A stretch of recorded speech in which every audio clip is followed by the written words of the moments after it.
I died owing my family nothing and still they'd taken everything, and when I opened my eyes again, it was March 3, 2023, 18 months before my funeral, and my father was standing at the foot of my bed asking me to sign one small favor. My name is Josephine Calloway. Everyone called me Jo. In my first life, I was 30 years old when my Audi went off the Lake Shore Drive exit ramp at 2 a.m. on a September night, 6 weeks after I'd lost my apartment, my agency, and the last $4,000 I had to my name. The police report called it an accident. I know better now.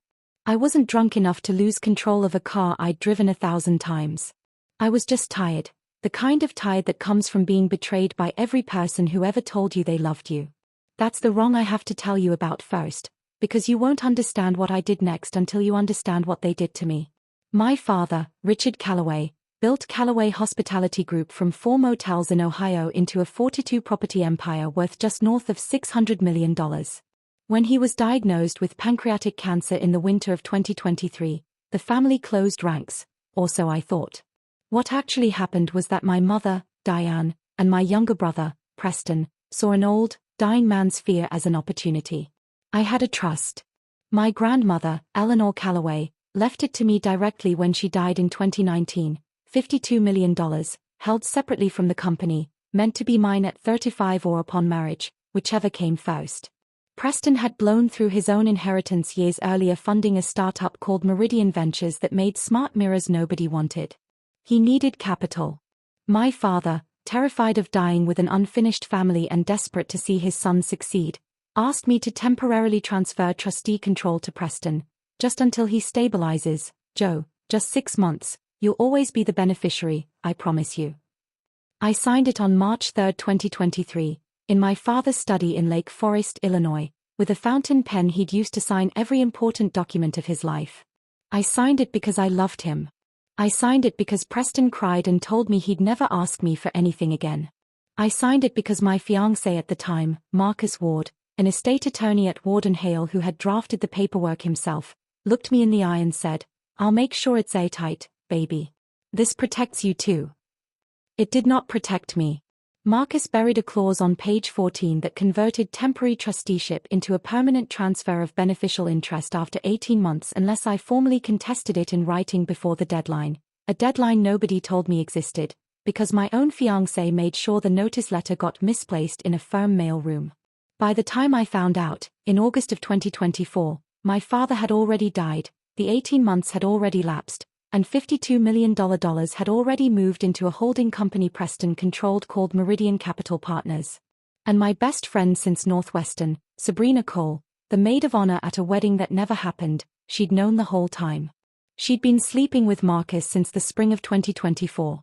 When I finally put it together, sitting in my mother's kitchen with bank statements spread across the marble island, my mother didn't even flinch. She said, "You always had so much, Joe. Your brother needed this. You'll land on your feet, you always do." I did not land on my feet. I lost my PR firm within 4 months because half my clients were referred through the Calloway name and the Calloways stopped returning calls. I lost my apartment on Wells Street because the retainer I'd put down came out of an account Marcus had helped me consolidate the year before, an account he'd also drained for legal fees defending Preston. I lost Marcus to Sabrina, publicly, at a Calloway Hospitality Group gala at the Drake Hotel, where they stood together under a chandelier and let 300 people watch me realize it in real time. 6 weeks later, I was dead. And then I woke up. I want to be clear about the rules, because there were rules, even if I never understood who set them. I woke on the morning of March 3, 2023, the exact morning my father called me into his study.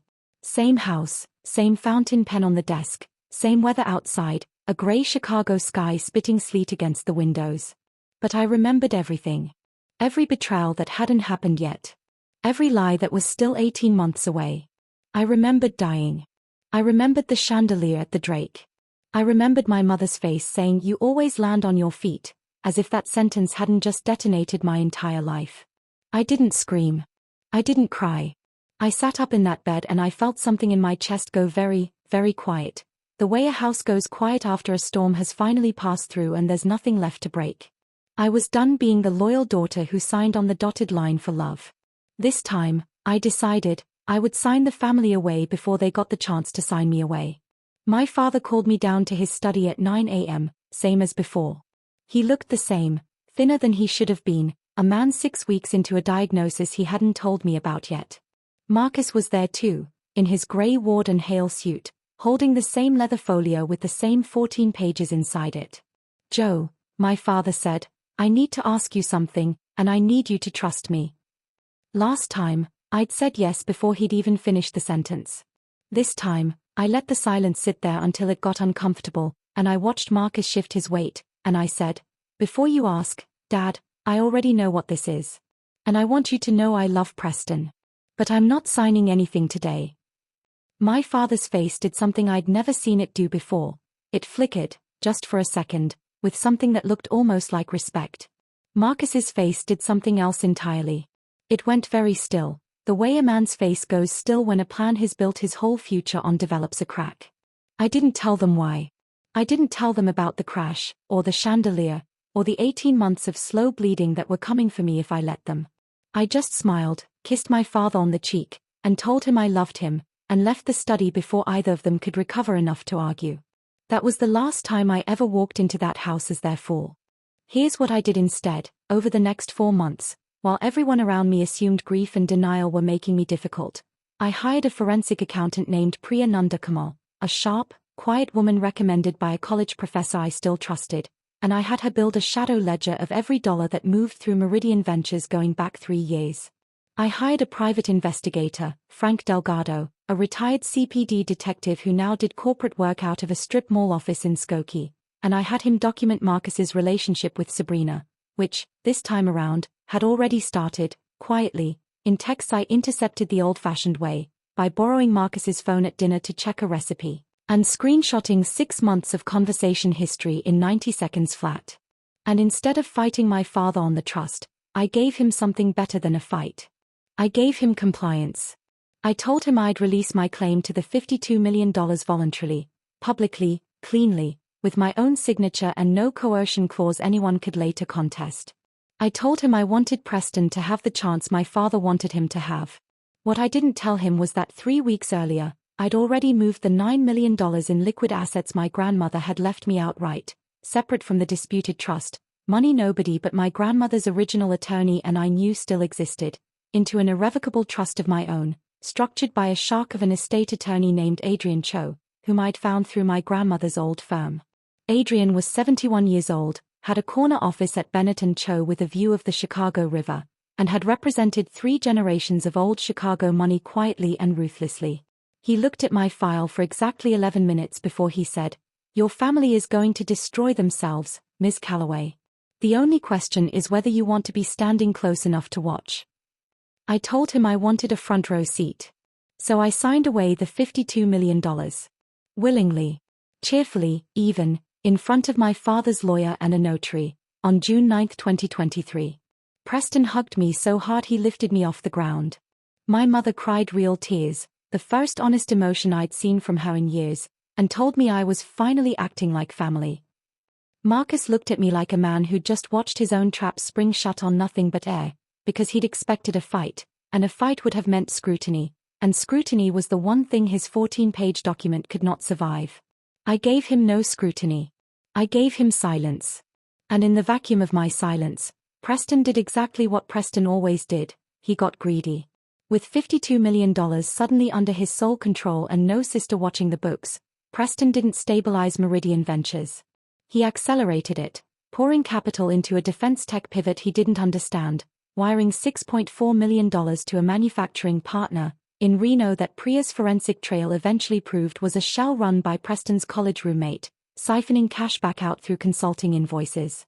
He started using trust funds, money that was legally still bound by fiduciary restrictions even after the transfer, restrictions Marcus himself had drafted and then apparently forgot applied to his best friend, to cover his own $340,000 in gambling debts at a private club on Rush Street.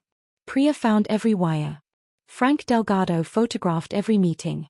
I did none of the finding. I just watched, the way you watch a house you know is on a fault line, waiting for the ground to finish moving. My father died in November of 2023, 6 months earlier than last time, because this time I made sure he saw real doctors and got real second opinions and it still wasn't enough. Cancer doesn't care about rebirths, but he died believing his children loved each other and his legacy was safe. I let him believe that. It was the last kind thing I ever did for any of them. By the spring of 2024, Meridian Ventures was $11 million in undisclosed debt. Preston had personally guaranteed loans against Callaway Hospitality Group stock he didn't legally have the right to pledge, stock that, thanks to a clause my grandmother's original 2019 trust documents contained and that Adrian Cho had quietly reactivated on my behalf, reverted certain voting shares to me the moment Preston defaulted on fiduciary duty. Marcus, still practicing at Warden Hale, had by then been formally engaged to Sabrina for 4 months. They'd moved into a townhouse on Aestia Street that Marcus had financed, in part, using a legal retainer skimmed from Callaway Hospitality Group's outside counsel budget, a budget he controlled because my mother, trusting him completely, had made him general counsel after my father's death. I remember exactly when it started to come apart, because I was there. It was the Callaway Hospitality Group's 40th anniversary gala, June 14, 2024, at the Drake Hotel, the same room, the same chandelier, where in my first life I'd watched Marcus and Sabrina stand together and let the whole city see what they'd done to me. This time, I walked into that ballroom in a black Oscar de la Renta gown Adrian Cho's wife had helped me pick out, with a glass of champagne in one hand and, in my clutch, a flash drive containing 11 months of Frank Delgado's surveillance and Priyananda Kamal's full forensic audit. I hadn't come to make a scene. I'd come because Adrian had already delivered copies of that flash drive, 3 days earlier, to the Cook County State's Attorney's Office, to the SEC Chicago Regional Office regarding securities fraud in the pledged shares, and to the board of Callaway Hospitality Group, of which I was, thanks to that reverted voting stock, now the single largest individual shareholder. Preston found out at 9:47 p.m., in the middle of his own toast to our father's memory, when 2 men in plain suits approached him at the edge of the dance floor and asked him to step outside. I watched it happen from across the room, next to Adrian, who was sipping a Macallan neat and watching with the calm of a man who has seen 100 families do this exact thing to each other and never once been surprised. "They'll ask you if you want to press charges personally," Adrian said. "You don't have to answer tonight." "I already answered," I said. 18 months ago. Marcus's fall took longer, because lawyers always take longer, but it was worse, in its way. The Illinois Attorney Registration and Disciplinary Commission opened a formal investigation into the retainer skimming by August. Warden Hale, terrified of the Callaway name dragging their reputation down with it, fired him within a week of the subpoena, not because they believed the allegations, one partner told a reporter, but because they couldn't afford to wait and see. Sabrina, engaged to a man suddenly unemployed and under investigation, facing her own subpoena for the affair's financial entanglements, Marcus had, it turned out, paid for 2 of her vacations using client funds, did what Sabrina always did when things got difficult. She left. Quietly, in September, 3 weeks before the wedding they'd planned, taking the ring and leaving a note that Marcus later described to a mutual friend as 4 sentences and not one of them was sorry. My mother's unraveling was the slowest and, I'll admit, the one I felt the least about watching. Diane Callaway had spent 2 years signing whatever Marcus put in front of her, trusting whatever Preston told her, believing that loyalty to her son and her son's fiancé's family was the same thing as wisdom.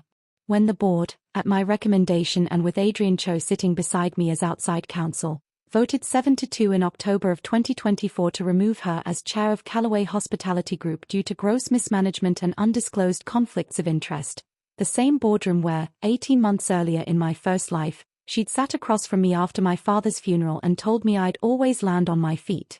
She finally understood what had actually happened. I was in that boardroom the day it happened. I sat at the head of the table, in the chair that had been my father's, because by then I controlled 34% of voting shares outright and had proxy agreements for another 11%. My mother sat where Marcus used to sit, because Marcus was gone, and nobody else in the family had anywhere left to sit. "You did this," she said. Not a question. "You did this," I said. 18 months ago, in a study, with a fountain pen. I just decided not to bleed for it this time. She didn't understand what I meant by this time. She never would.